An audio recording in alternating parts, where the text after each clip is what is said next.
It is November 10th, 2010.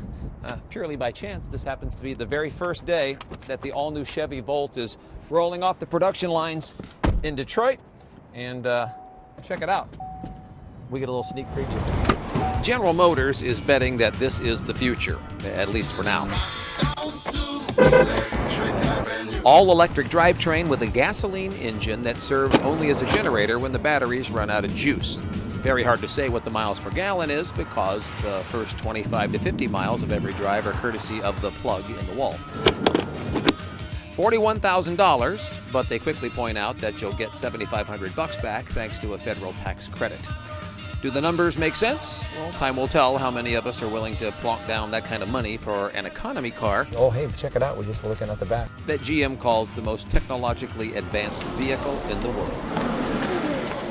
All right, I will tell you, it looks great, it feels great, chock full of cool high-techy stuff. I've got one complaint. $41,000 car, no exhaust pipe.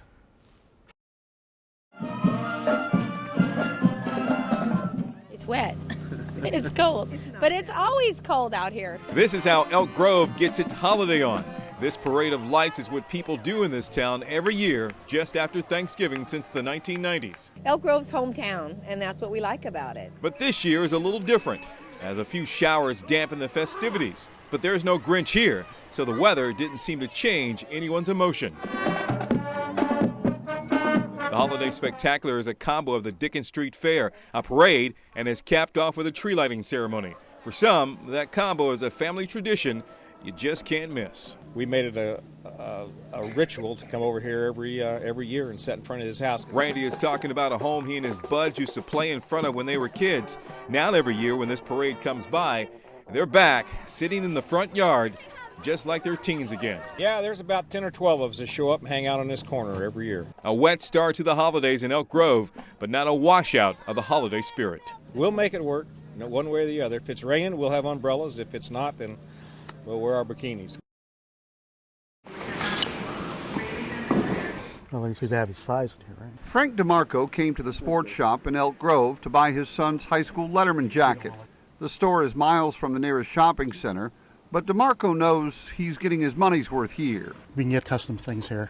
The embroidery, the numbers on the shirt, and things like this. Over the past 33 years, this store has carved out a niche by catering to the competitive athlete. You want a batting glove? The sports shop has hundreds of them. Someone that's serious about the game, we carry high-end products, and we carry price items too, but the high-end product, customer comes in asking for by name, and that's been a good niche for us. The American Express Credit Card Company has manufactured a tribute to the small business. With the first ever Small Business Saturday. The company does market a small business credit card, but the event is nothing if not thought-provoking, because Black Friday specials often create just a false sense of urgency. I feel so much pressure. Like, me and my friends went to the mall at 1 a.m. and there was a line that extended at least a quarter of a mile. I was like, I guess I'm slipping because everyone's ahead of the game with me. According to the Small Business Administration, 65% of all new jobs are created by small businesses. And for every $100 spent at a locally owned independent store, $68 goes back into the community in the form of taxes, payroll, and other expenses. At the sports shop, this is a year-round courtship. You can't get custom embroidery just anywhere. And what store lets you try out a $350 baseball bat before you buy it? That's quite an investment on it. So, we want the customer to get what they need. And it might not always be that $350 price bat. And if you like that bat, you can take it down the hallway to the batting cages. Unique is one thing, finding a customer base is another. 14-year-old Anessa is working to make the high school softball team, and the sports shop is her lifeline. We enjoy coming here. We're here 3 times a week, so get everything, in one spot. She can train here and get her gear here. Where's the family at? You know it's serious if rescuers are asking for family. That's little Buddy, collapsed on a wet front lawn, and an oxygen mask next to his nose isn't doing the job. Ask the family if they want me to do all that. Do they want Captain Johnson to insert a tube into Buddy's trachea? I knew exactly what needed to be done, and that was to shut the mouth and place my mouth over the mouth and snout And just watch, that's exactly what Captain Johnson did. His breath became Buddy's breath. But Captain Johnson also knows dogs don't do well under mouth to snout or CPR. So with the help of paramedics, he inserted a tube into Buddy's lungs. Uncomfortable, but life-saving. Buddy started to put up a little fight, which meant Buddy now had a fighting chance, and the tube could be removed. This is the squeamish part. Yeah, he's getting very agitated. Got it? Okay. All right, sweet boy. All right. Oh my goodness, outstanding.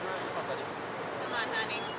Buddy now had oxygen flowing to his lungs, his blood, and his brain, but he needed a vet, and paramedics with American Medical Response knew just where to take him. They carefully got Buddy to their ambulance and placed him just where they'd place any patient.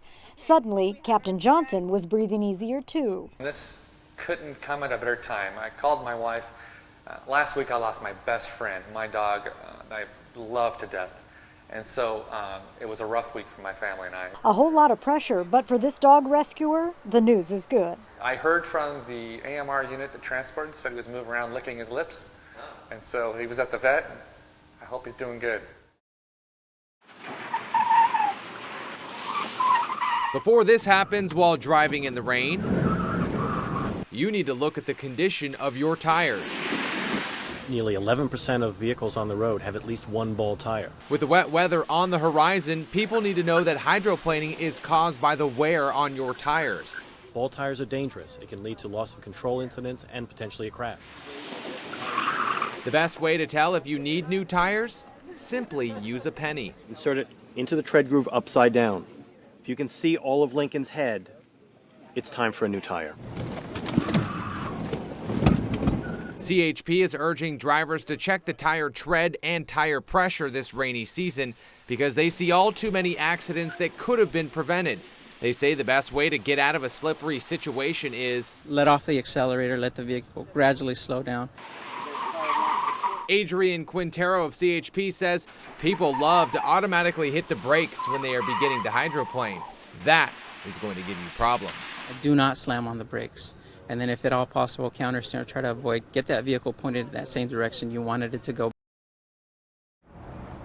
This is one of the most powerful weapons going when it comes to fighting crime.